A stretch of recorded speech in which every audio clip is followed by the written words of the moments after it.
মই ৰাস্তা পাৰ হৈছোঁ, তাই সিফালৰ পৰা ভিডিঅ' বনাই আছে। আমি ফুৰিব যাম নেহেৰু পাৰ্কত, তাই সিফালৰ পৰা ভিডিঅ' বনাই আছে। যাম এয়া বহুত দিনৰ মূৰত লগ পালোঁ, গৰম বন্ধ বুলি ফুৰি আহোঁ এপাক।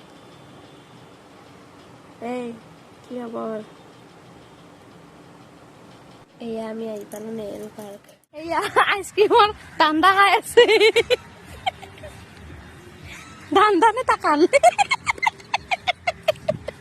তাকে ক'ত পেলাইছি চা। এতিয়া লগ লাগছি আমি খাইছোঁ। বহুত দিনৰ মূৰত লগ পাইছোঁ। দাঁত নাছে গা ইমান বগা ফিল্টাৰৰ কামাল। এনে ধুনীয়া দিছিল, অলপমান ধুনীয়া, ফিল্টাৰৰ বেছি ধুনীয়া হয়নে? মজা।